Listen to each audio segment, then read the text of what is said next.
राधे राधे। जय गुरुदेव। सभी संत महापुरुषों के चरणों में कोटि कोटि। हमारे जीवन का बैलेंस बहुत ज़रूरी है और वो बैलेंस आता है हमारे मन की शांति से। अगर हमारा मन शांत नहीं है तो हम चाह के भी बैलेंस नहीं बना सकते हैं। एक जगह मैंने किसी को आरती करते हुए देखा, मन में विचार आया और मुझे लगा कि ये चीज़ें शायद छोटी छोटी ज़रूर हैं लेकिन सभी को समझने वाली चीज़ें हैं कि अगर हम आरती करते हैं तो हमें कैसे करनी चाहिए। हमारा मन शांत होना चाहिए, हमारा शरीर एकदम स्थिर होना चाहिए, हमारे शरीर में भी एक शांति होनी चाहिए, मन में भाव होना चाहिए। उस समय अगर हम आरती करते हैं तो उस आरती का भी एक अलग अलग लाभ होगा और लाभ के साथ साथ हमारे भाव में भी वृद्धि होती है। पूजा पाठ कैसे करना चाहिए, शायद ये छोटी छोटी चीज़ें हैं लेकिन ये जीवन का बहुत बड़ा हिस्सा है। अगर हम भगवान के सामने बैठते हैं और हमारा मन ही स्थिर ना हो तो पूजा करने का भी हमें कोई लाभ नहीं मिलता है।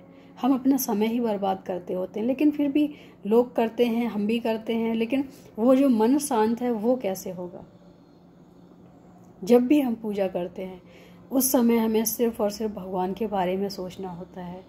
भगवान को सोचने मात्र से ही हमारे मन में एक अलग आनंद की अनुभूति होती है, शांति की अनुभूति होती है और मन भी शांत होता है। और जब मन शांत होता है तो शरीर स्थिर हो ही जाता है। जब हम आरती करते हैं उस समय हमारे हाथ में आरती का जो थाल होता है, हमें किस तरीके से घुमाना चाहिए ये बहुत मायने रखता है। हर चीज़ें छोटी छोटी होती हैं लेकिन ये हमारे भाव से जुड़ी होती हैं।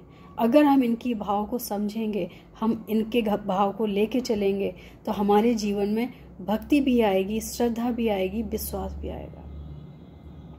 अगर हमने इन चीज़ों को नहीं लेके चलने हैं, हम सिर्फ दिखाने के लिए, कई लोग होते हैं जो दिखाने के लिए नहीं करते हैं लेकिन उन चीज़ों को हम फॉलो कर नहीं पाते हैं। क्यों?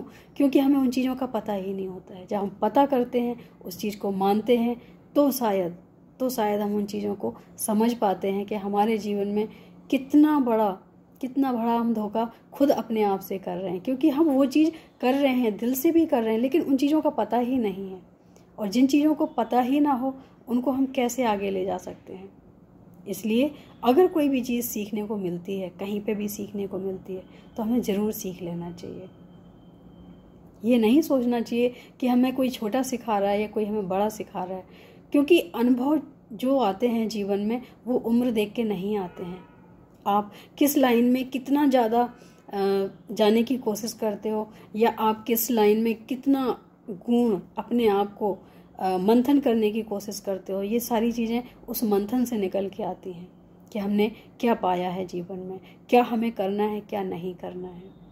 आरती का थाल घुमाएं बड़े आहिस्ते आहिस्ते, ये सोच के कि हम भगवान के आगे खड़े हैं, हम भगवान को आरती उतार रहे हैं।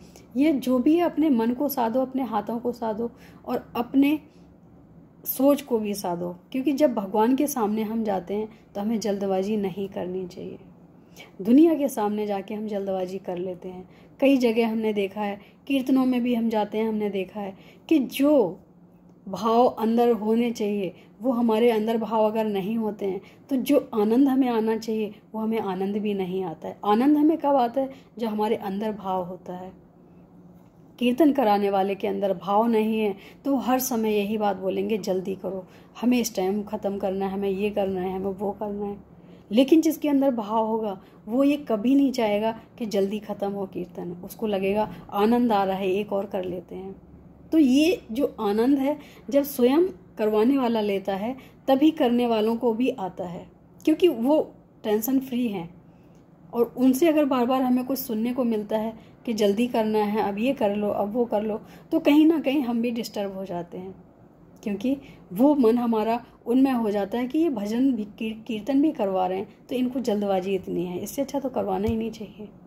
तो जब हम एक साधारण से इंसान ये सोच लेते हैं तो क्या भगवान ये नहीं सोचेंगे कि जब इसको इतनी जल्दबाजी है पूजा पाठ करने की, आरती करने की, इससे अच्छा तो ये आता ही ना मेरे पास, हम तो ये मानसिक ही कर लेता तो हम मान लेते। तो छोटी छोटी बातें जो होती हैं वो बहुत ज़्यादा दिल को लगती हैं और दिल से होती हैं। तो हमें आरती जितना हो सके आहिस्ता उतारनी चाहिए। और मन में भाव ये जरूर होना चाहिए कि हम भगवान की आरती उतार रहे हैं, हम भगवान के सामने खड़े हुए हैं और भगवान हमें देख रहे हैं। ये भी विचार होना चाहिए मन में। ये बिल्कुल नहीं सोचना चाहिए कि हम यहाँ खड़े हैं तो यहाँ मूर्तियाँ हैं, फोटो हैं, सब कुछ है। जब भी आप खड़े होते हो, अगर आपके मन में ये विचार नहीं है कि हम भगवान के आगे खड़े हैं, तो आप गलतियाँ करोगे ही करोगे। लेकिन अगर हमारे मन में ये विचार आ जाता है कि हम भगवान के सामने खड़े हैं, तो गलतियों को भी सुधारने की वो क्षमता आ जाती है हमारे अंदर, वो सोच प्रकट हो जाती है हमारे अंदर कि हम भगवान के सामने खड़े हैं तो हमें कैसे खड़े होना चाहिए। अगर हम आरती कर रहे हैं तो हमें कैसे करना चाहिए। अगर हम पूजा कर रहे हैं तो हमें कैसे करना चाहिए। जब हम मंदिर को सोच के जाते हैं कि हम सिर्फ मंदिर में जा रहे हैं, मूर्तियों के पास जा रहे हैं, फोटो के पास जा रहे हैं, तो हमारा भाव वो निखर के नहीं आता है। लेकिन अगर हम ये सोच के जाते हैं कि हम भगवान के सामने प्रत्यक्ष हैं, तो हमारा स्वतः ही, चाहे मन हो, चाहे आत्मा हो, या फिर हमारा शरीर हो, वैसे ही करेगा जैसा भगवान को पसंद है। क्योंकि हम उस चीज़ को मान चुके हैं कि ईश्वर हमारे सामने खड़े हैं। हमें उनके सामने कैसे पेश आना है, कैसे झुकना है, कैसे उनको निवेदन करना है, कैसे आरती पूजा करनी है, वो हर चीज़ फिर वैसी ही होगी जैसा भगवान चाहते हैं। अगर हमें नहीं भी आता होगा तो हम सीखने की कोशिश करेंगे। होता है जिससे हम प्रेम करते हैं, अगर हमें पता है कि उनको ये चीज़ पसंद है, तो हम कोशिश यही करते हैं कि हम उन्हीं के मुताबिक वो चीज़ें करें। तो जब हम साधारण से इंसानों के लिए इतना करते हैं, तो क्या हम भगवान के लिए नहीं करेंगे? अवश्य करेंगे और करते भी हैं। तो इसलिए हमारे जीवन में बहुत महत्वपूर्ण है एक साधक का होना, जो मन भी सदा हो, शरीर भी सदा हो, और आत्मा से सुंदर सा एक पुष्प, जो कहते हैं ना, सुमन क्यों कहते हैं? क्योंकि सुमन का मतलब है कि सुंदर मन, जो हमारा एक पुष्प है, वो भगवान के चरणों में चढ़ा सकें। अगर ऐसा कर पाए तो हमारी भक्ति दिन पर दिन बढ़ती है, भगवान के प्रति प्रेम दिन पर दिन बढ़ता है। अगर हम ऐसा नहीं कर पाए तो हम कितनी भी पूजा पाठ करें, समय ही खराब कर रहे हैं। क्योंकि जब तक भाव ना हो, भगवान भाव को ही ग्रहण करते हैं, ये सब जानते हैं। तो हम पहले अपने भाव को रखें, फिर हम अपने पूजा को रखें। पूजा नहीं भी कर पाए तो हो सकता है कि एक बार भगवान माफ़ कर दें, लेकिन अगर भाव नहीं होंगे तो भगवान ग्रहण कैसे करेंगे? भाव ज़रूरी है। पहले भाव को रखें, फिर भगवान के आगे जाएं। उसका असर देखेंगे, खुद ही महसूस कर पाएंगे कि हाँ, इसमें और उसमें कितना फ़र्क है। तो अपने मन को साधना अपने शरीर को साधने से पहले ज़रूरी है, क्योंकि मन हमारा जैसा बोलता है, शरीर वैसे ही करता है। तो मन का साधना ज़रूरी है। पूजा पाठ में कैसे करना है, क्या करना है, ये थोड़ा थोड़ा हम आपको बता ही चुके हैं। तो जब भी मंदिर में बैठना है तो सबसे पहले अपने मन को साध के बैठना है। शरीर वही करेगा जो हम चाहेंगे या जो ईश्वर चाहेगा। बस हमें जब भी मंदिर में बैठना है, ये सोच के बैठना है कि हम ईश्वर के सामने बैठे हुए हैं, ईश्वर हमें सब देख रहा है। बस इतना सोचना है।